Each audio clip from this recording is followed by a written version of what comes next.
Bismillahirrahmanirrahim.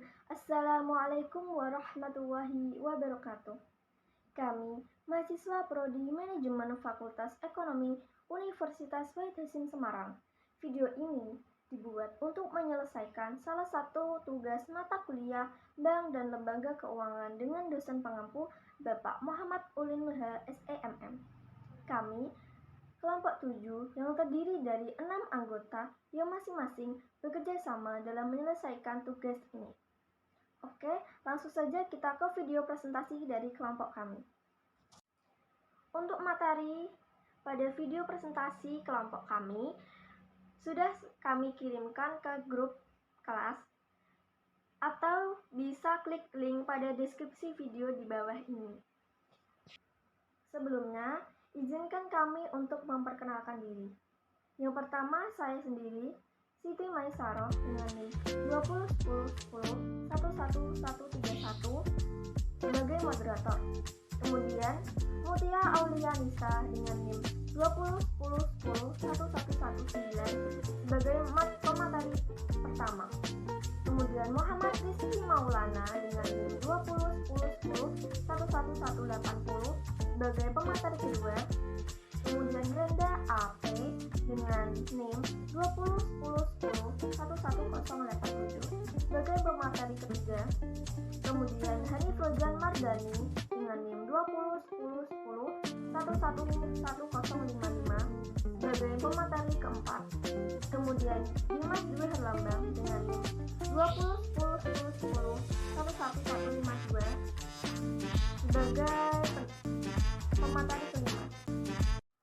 Oke, langsung saja kita ke materi sewa guna usaha yang akan dijelaskan oleh teman saya, yaitu Mutia. Manajemen sewa guna usaha. Di dalam manajemen sewa guna usaha terdapat 4 hal pokok, yaitu yang pertama ada pengertian leasing, yang kedua ada pihak-pihak yang terlibat dalam leasing, yang ketiga ada jenis-jenis leasing, dan yang keempat ada kelebihan dan kelemahan leasing. Pertama, pengertian leasing. Apa itu leasing atau sewa guna usaha?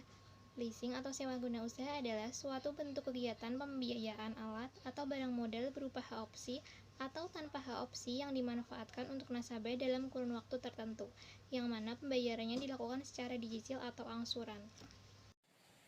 Saya akan melanjutkan materi dari teman saya, pihak-pihak yang terlibat dalam leasing. Yang pertama ada lessor.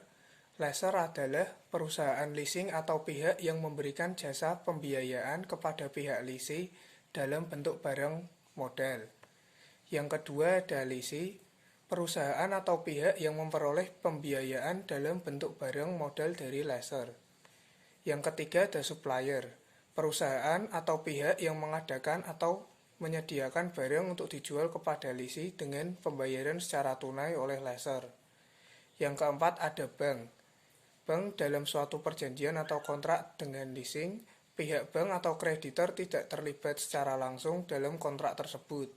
Namun pihak bank memegang peranan dalam penyediaan dana kepada lessor, terutama dalam mekanisme leverage lease, di mana sumber dana pembiayaan lessor diperoleh melalui kredit bank. Baik, saya akan melanjutkan materi selanjutnya, yaitu jenis-jenis sewa guna usaha yang terbagi menjadi 5. Yang pertama ada operation lease atau sewa operasional, yaitu perusahaan leasing di mana leaser atau penyewa akan membeli barang lalu disewakan kepada nasabahnya dalam waktu tertentu. Lalu yang kedua ada sales type lease, yaitu sewa tipe penjualan. Sewa penjualan jenis leasing yang biasanya dikerjakan oleh perusahaan industri yang melakukan penjualan sewa barang dari hasil produknya. Lalu yang ketiga ada kapitalis atau sewa modal, yaitu perusahaan leasing yang berasal dari salah satu lembaga keuangan. Lalu yang keempat ada cross border lease atau sewa lintas batas, di mana jenis perusahaan yang biasanya dikerjakan oleh antar negara. Lalu yang terakhir kelima ada leverage lease, yaitu jenis perusahaan leasing yang melibatkan pihak ketiga. Lalu yang selanjutnya ada penggolongan perusahaan leasing, ada 3. Langsung saja yang pertama, independent leasing company. Perusahaan tipe ini berdiri sendiri atau independen dari supplier yang mungkin dapat sekaligus sebagai pihak produsen barang dan dalam barang modal nasabahnya. Jadi perusahaan ini dapat membeli dari supplier atau produsen kemudian disewakan kepada pemakai. Lalu yang kedua ada captive leaser. Perusahaan leasing captive leaser ini akan tercipta apabila supplier atau produsen mendirikan perusahaan leasing sendiri untuk membiayai produk-produknya. Captive leaser ini sering juga disebut dengan two party leaser atau dua bagian. Jadi yang pertama ada perusahaan induk dan anak perusahaan leasing. Lalu pihak kedua ada lease atau pemakai barang. Lalu yang ketiga ada lease broker atau packager, yaitu bentuk akhir dari perusahaan leasing di mana calon lease atau pemakai akan dipertemukan oleh pihak leaser atau penyewa dengan cara leasing. Terima kasih. Saya akan melanjutkan materi teman saya yang berjudul Kelebihan dan manfaat leasing. Ada 7 hal yang harus diperhatikan. Yang pertama, terhindar dari inflasi. Yang kedua, dilindungi hukum. Ketiga, fleksibel. Yang keempat, cara mendapatkan aktiva kelebihan. Kelima, tidak perlu jaminan. Keenam, capital saving.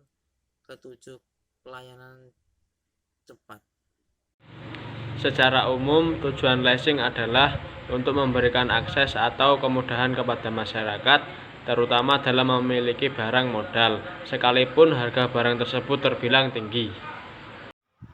Terima kasih kepada teman-teman yang telah mendengarkan dan menonton video presentasi dari kelompok kami. Saya sebagai moderator meminta maaf apabila terdapat kesalahan dalam berucap kata, dan juga mewakili teman-teman semua meminta maaf apabila terdapat kekeliruan dalam menyampaikan materi dan kurang jelas. Terima kasih. Sekian dari kelompok kami. Wabillahi taufik wal hidayah. Wassalamualaikum warahmatullahi wabarakatuh.